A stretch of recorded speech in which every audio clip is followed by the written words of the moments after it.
Under the fair tax, only one. How much did you sell?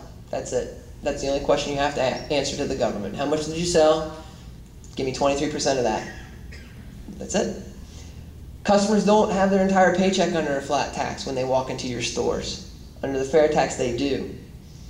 Under a flat tax, you can still have loopholes for special interests. Anytime you have an income tax, you can give breaks to one person that another person doesn't get. Try doing that under a fair tax. Can't do it, 23%, every new good and service. You can go back to a graduated income tax under a flat tax. Remember, it's still an income tax. There's no reasons that they could not say, well, this whole 17% across the board, you know, these people are making a whole lot of money over here. Why don't we need to stratify this again. Let's get them at 26%, and these people, they don't make hardly enough. Let's put them at 11%, and all of a sudden we are back into what we used to be. Under a flat tax, exports are taxed. It's still an income tax, remember. Under a fair tax, exports aren't taxed. Just think what that would give our businesses, how much advantage our businesses would have across the globe if they don't have to pay the tax on exports. 6.2% Social Security tax. Even poor people pay this. That's a payroll tax, okay? Under a flat tax, it still exists. Under the fair tax, it's gone. The flat tax, you're still taxing productivity. You're still taxing income, how much people put into something. Under a fair tax, no. You're taxing consumption. Everyone takes home what they earn. Under a flat tax, the underground economy stays there. You can't tax an underground economy with a flat tax. They're not claiming their income, therefore they're off the grid. Let them try to avoid it under a fair tax.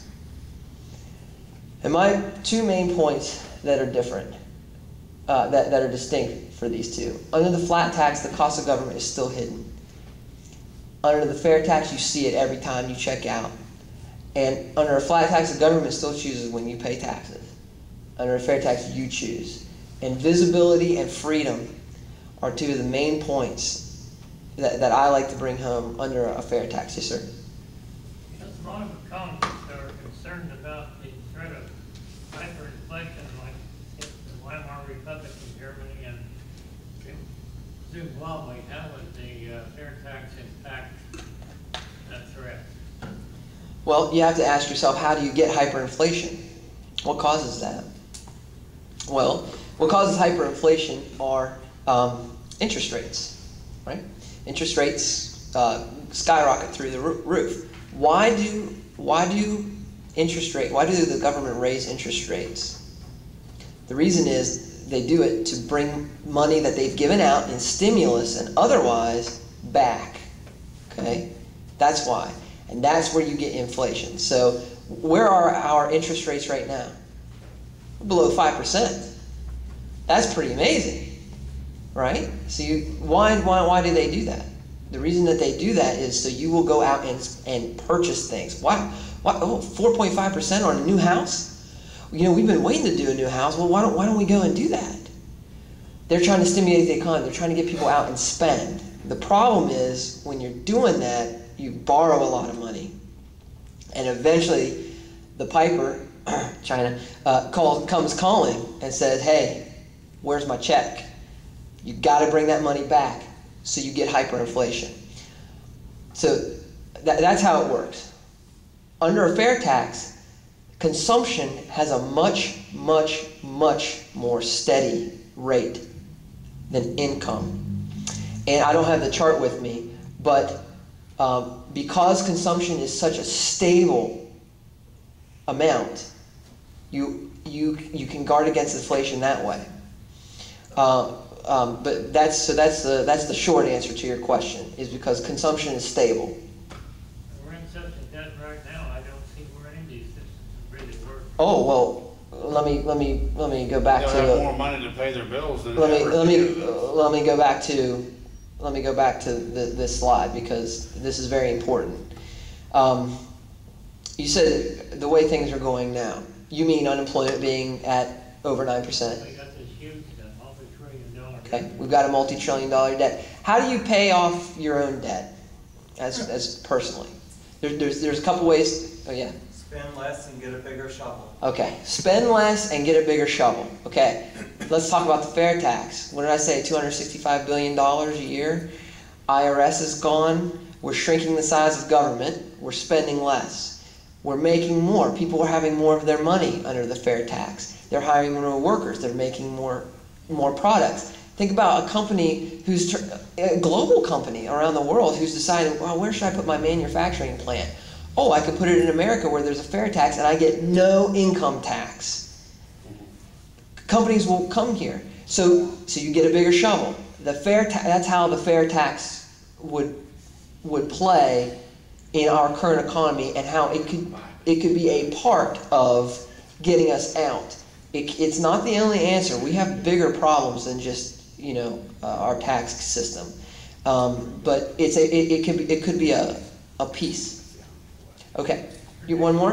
Traditionally, you pay off these debts with keeping money, or the money becomes what you owe $1 billion, and you pay it off with cheap money. Okay, all right. Yes, okay. Any other questions? Yeah. Why are 370 Congress people opposed to common sense solutions like this? It's the parade analogy that I used before. People who are for the fair tax easily get attacked by people who are opposed to it. They say, oh, they want to raise your taxes 23%. Completely untrue. We don't want to raise anybody's taxes 23%. We want to replace the taxes. So there's a lot of fear by candidates of supporting a fair tax because they don't know how to defend it. That's where we come in. And when we find candidates who are ready to go at it, we train them. West Virginia, we're a little behind the 8 ball here, okay? Georgia, there is a congressional district in Georgia where they had 6 Republican candidates and I think 2 Democratic candidates. 6 of all those candidates were fair tax supporters. Only 1 of them wasn't. You cannot get elected in that district without being a fair tax supporter. If the people rise up, Congress will follow. But there's only a few leaders like John Linder who gets up and will push ahead. We have a shortage of leadership, in my opinion, in that regard. Sir. Sincerely, a large number of people in this country are looking forward to November 2nd because there's been a big rarity of common sense in D.C. And I personally thank you guys for that, because I think the Tea Parties have played a great role in that. So, Bruh, yes.